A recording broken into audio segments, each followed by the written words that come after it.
I'm Jason Chaffetz, in for Laura Ingraham, and this is a special edition of the Ingraham Angle. President-elect Trump just told Biden what he should be doing about the drones. We'll give you all the details. But first, Donald Trump is riding high while the Democrats are scrambling to make sense of November's election. Trump has united the party and the country behind his nominees and his America First agenda. He's made America respected on the world stage again, and he's exciting people about the economy for the first time in more than 4 years. But the Democrats, they're still coming to terms with their loss. And those in the media, well, they're not handling it quite so well. I don't know what people were thinking when they voted for him. I think that they have been misinformed, misled by other networks.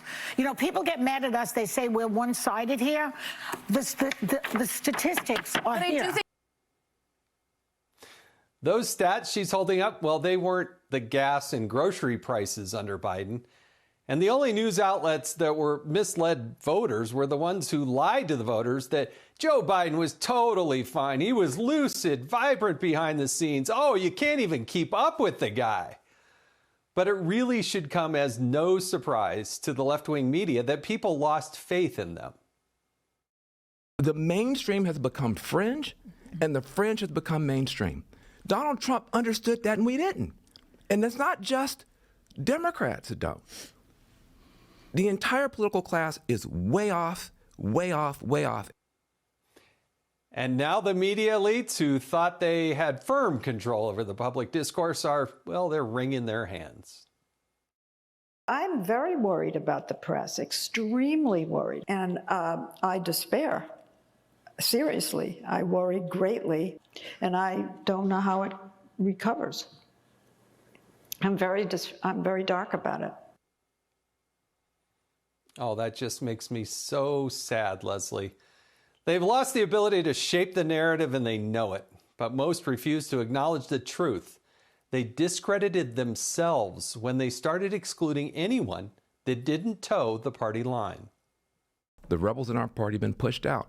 RFK was a rebel inside of our party. Don't forget, Elon Musk was a Andrew Yang Democrat 4 years ago. He's out. You can walk down the list. Joe Rogan. The rebels in this party no longer feel like they have a place. But they did find a place in Donald Trump's Republican Party. Where freedom thrives and diversity of opinion, it's actually welcomed. The Democratic Party is in disarray over their future. Even their holiday parties are marred by the existential question, what do we do now? Donald Trump is more popular than ever. A majority of Americans approve of his transition, expect him to do a good job as president, and feel more hopeful. Meanwhile, Biden is leaving office with the lowest approval in 16 years. And voters by a 30-point margin say they've been hurt rather than helped by his policies. The reality of this predicament is hitting the Democrats hard. One of the disturbing things for the Democratic Party, and something that we as a party have to face up to, is that we have absolutely lost our credibility with people who are at the lower end of the economic scale. We're a party that thinks that we are representing them and thinks we're talking to them, but we actually are not doing a very effective job. And that was Anita Dunn, and she was essentially in charge there in the White House. But this was all evident. Biden's approval rating was underwater for years, and even after passing an economic wish list for far-left radicals, his economic approval ratings remained abysmal because it was a terrible plan. So what's next for Democrats? They can either work with Trump and enact his agenda that voters wanted, that Trump has a mandate for, or mount another resistance that's doomed to fail. Hey, Sean Hannity here. Hey, click here to subscribe to Fox News YouTube page and catch our hottest interviews and most compelling analysis. You will not get it anywhere else.